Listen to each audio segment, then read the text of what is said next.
भारतीय reserve bank ने 2000 रुपए के नोटों को सर्कुलेशन से बाहर करने का ऐलान किया है। शुक्रवार को जारी अपने बयान में आरबीआई ने कहा कि ये नोट वैध रहेंगे और 30 सितंबर 2023 तक इन्हें बैंकों में जमा कराया जा सकता है।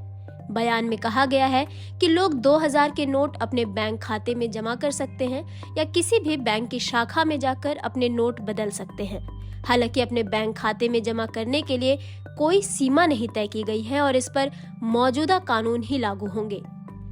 आरबीआई के नए नियम क्या हैं? 23 मई 2023 से अपने बैंक खाते या किसी भी बैंक में नोट बदले जा सकते हैं। किसी भी बैंक शाखा में एक बार में 20,000 रुपए तक जमा किए जा सकते हैं। इस पूरी प्रक्रिया को समय सीमा में और जनता को पर्याप्त समय देते हुए पूरा करने के लिए सभी बैंकों में 30 सितंबर 2023 तक जमा करने की सुविधा रहेगी। इस बारे में सभी बैंकों को दिशा निर्देश भेज दिए गए हैं। आरबीआई ने बैंकों से नए 2000 के नोट जारी करने पर तुरंत रोक लगाने को कहा है। आरबीआई ने कहा है कि इस बारे में और सवालों के बारे में जानने के लिए इसकी वेबसाइट पर जवाब भी दिए गए हैं। आरबीआई ने ये भी कहा है कि आरबीआई एक्ट 1934 की धारा 24(1) के तहत पहली बार 2000 के नोट नवंबर 2016 में जारी किए गए थे। आरबीआई ने कहा है कि तत्कालीन 500 रुपए और 1000 रुपए के नोट बंद किए जाने के बाद अर्थव्यवस्था में मुद्रा जरूरतों को पूरा करने के लिए 2000 के नोट जारी किए गए थे।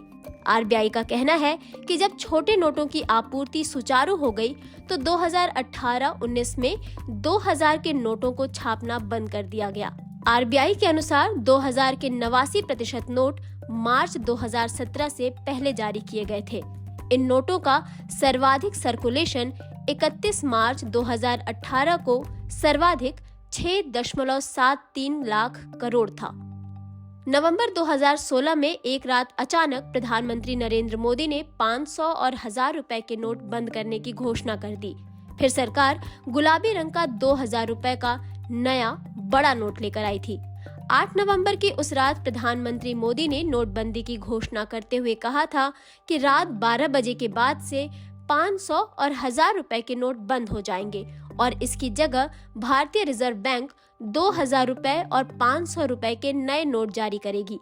हालांकि बीते सालों में 500 का नोट तो खूब चला, लेकिन एटीएम और बैंकों में 2000 के नोटों की किल्लत पर सवाल उठते रहे।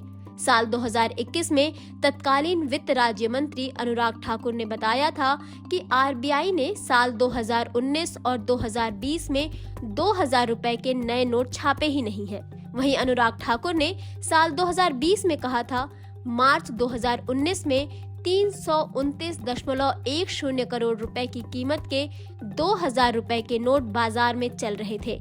वहीं मार्च 2020 में इनकी कीमत कम होकर 273.98 करोड़ रुपए रह गई।